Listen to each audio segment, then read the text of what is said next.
Hi guys, welcome. And who dat?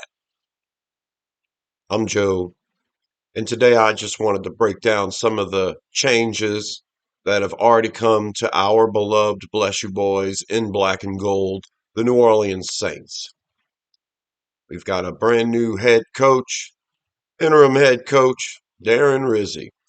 And of course, he's got a personality. And I also like the fact that he's coming from the special team side, not from the offensive or the defensive side. That way, if a change needs to happen, there won't be a bias. And I like that. And if there are changes that need to happen, I'm pretty sure that in an interim coaching situation, that's something that a smart man would try to do. And so I'll just mention some of the minor changes that have happened just in this week. And I think it's a light at the end of the tunnel. We're pointed in the right direction. If it's just change for change's sake, I don't know, because it seems like all of this stuff is common sense. It's also All of this stuff is also to prove that Dennis Allen was a failure, not only as a head coach in the X's and O's, but a head coach in general, as a manager and everything else. So some of it's real simple. We heard of Mickey Loomis complain about parking spots, players that were parking in the wrong spots and nobody was doing anything about it. And then Loomis came out and said, well, because of the construction and everything else, we've had players parking in the wrong spots for years and years and years. So nobody should point at Dennis Allen and say that this was a lack of management or detail on his part. Think Dennis Allen was actually the head coach when the players were given notices to make sure they park in their own spots, and then lo and behold, they started parking in their own spots again. Kind of like direction, right?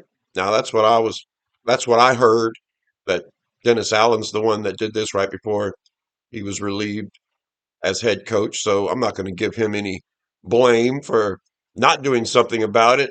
But if you look at Loomis, Loomis is kind of like, well, it wasn't really a problem anyway, right? Oh, this stuff's been going on forever.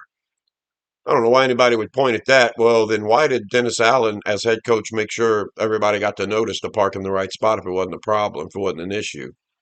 Seems to me like as though it's been an issue for years. Sean Payton let it happen, so Dennis Allen was going to let it happen.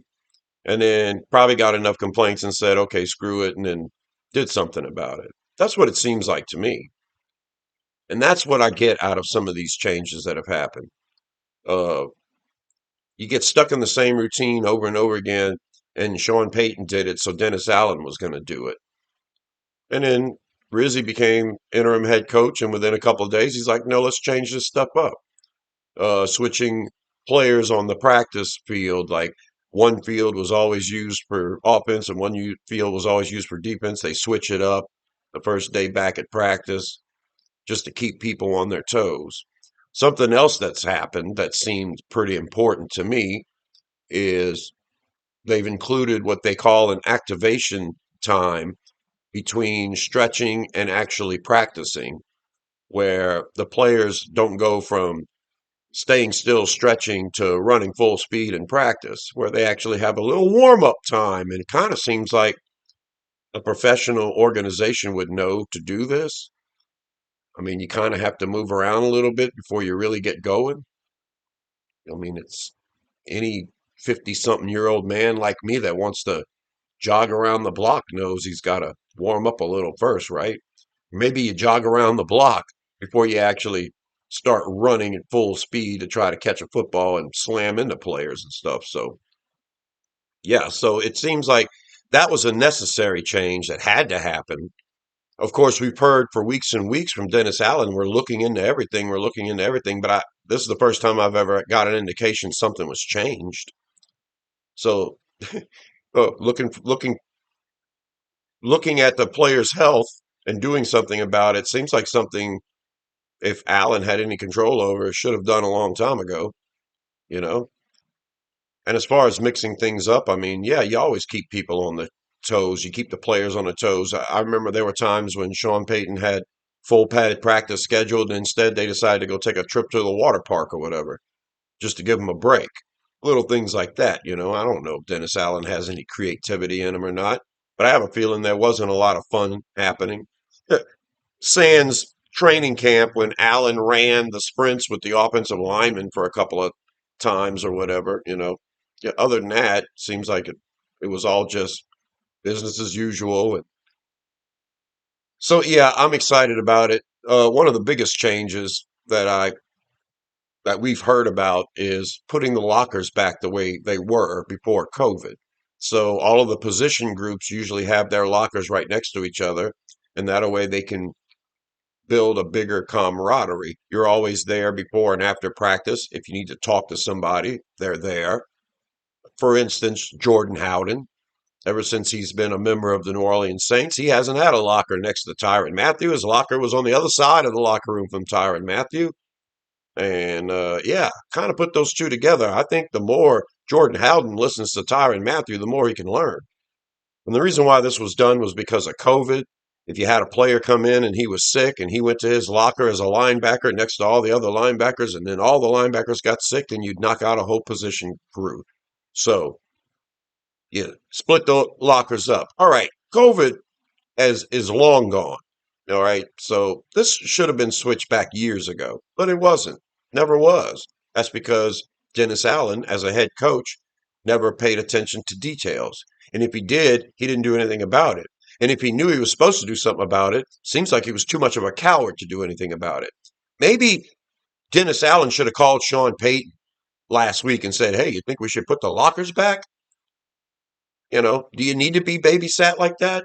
Well, I'm glad Rizzy had it in his brain to think, yeah, let's put it back the way it's supposed to, you know. So now the lockers are back the way they're supposed to be.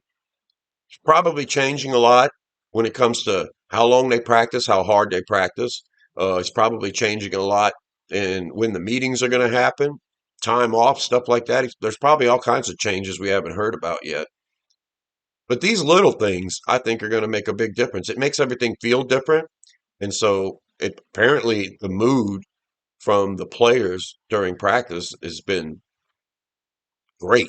Everyone looks like they're having as more fun. They haven't had this much fun since going into week 3. So it seems like it's had a positive effect already. But something else they did, and this is the one that gets me excited. I was talking about position groups. I was talking about position coaches, and I thought that we had an issue with Todd Grantham, defensive line coach. Ever since he became our defensive line coach, our defensive line hasn't been as good. I mean, you go from a guy like Ryan Nielsen, and you're like, well, you know, maybe, you know, just give the guy a couple of years. Well, would Dennis Allen, as the defensive coordinator, ever really make that kind of a change? Well, he never did. And we've been screaming about the defensive line being ineffective for years. Well, now Todd Grantham has gotten a new role. He's become a senior advisor to the defensive coordinator. And it's kind of like a role that Dennis Allen would have filled had he remained head coach. Allen was our defensive coordinator and head coach. So not only do we replace a head coach, we have to replace a defensive coordinator. Well, we've got Joe Woods. Joe Woods is the defensive coordinator now. He needs an assistant. Let's let Todd Grantham be his assistant. It's kind of like a title change. It's not really a demotion. I don't know if he's getting paid less. But one thing is, he's not with the defensive line anymore. The first practice of the week starts. And lo and behold, our new defensive line coach, the guy that's there all during practice coaching these guys up, is Brian Young, former Saint defensive tackle. He's been with the Saints coaching staff as an assistant for years now. Years. He was with the Saints for a couple of years as a player. He was a solid player. And all of a sudden, he's coaching the defensive line. Well, that was the one position group that I thought could have used a change at coach. And I like the way Rizzy did it. We need a quality control assistant to the defensive coordinator now. So this may be a good thing for Todd Grantham as he's closer to defensive coordinator now, being an assistant there. Uh, advisor or whatever they want to call it. He's still got the skins on the wall as a defensive line coach, but I think now we've made a change that was completely necessary. Let's let Brian Young coach these guys up. Let him run everything. Let's see if we can get a spark on the defensive line, which is something we really need. Another coaching change, a special teams coach was brought in to take up some of the load that, Darren Rizzi won't be able to handle as head coach now.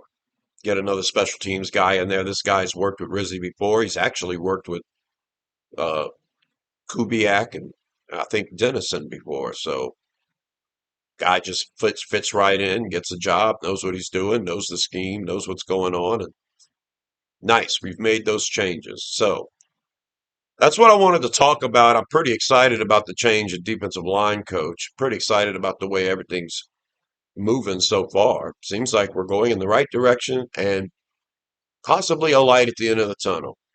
Now, I'm excited about what Rizzi brings as a coach. I think he's a motivator. I think your head coach needs to be a motivator.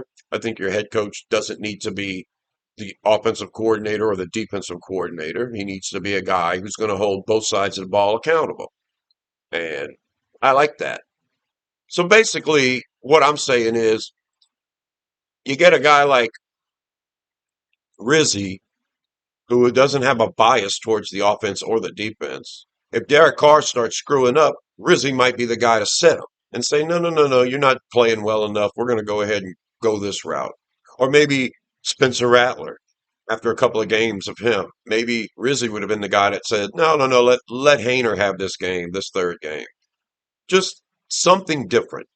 Just a slight change. Don't know if anything would have been better or worse until you see the results, which actually point to the facts, right? So I'm thinking Darren Rizzi will be the guy that won't hesitate. He won't hesitate to tell whoever's not playing well enough, hey, you're not doing well enough. Maybe it's 12 guys on the team. Every other series, they're not doing what they're supposed to do. And you look at the depth and you're like, well, we just got to go ahead and ride it out. Maybe Rizzi's the guy that says, no, you might have all these skins on the wall, but you're not playing well enough right now. You're not getting on the field. We're going to let this other guy have a chance. But until he screws up so monumentally, we have to put you back in, or until you show you can be better. So those are the kind of changes I'm hoping will happen. I'm hoping we'll see a different offense, a different defense because of the accountability. Hopefully we'll see a lot more production. Hopefully those little changes add up and we end up seeing a product on the field that's not comparable to garbage pickup. I'm Joe. Subscribe to Rosenfield 10 for more videos about our beloved Bless You Boys in Black and Gold, the New Orleans Saints. And until the next one, I'll talk to you later. Who dat?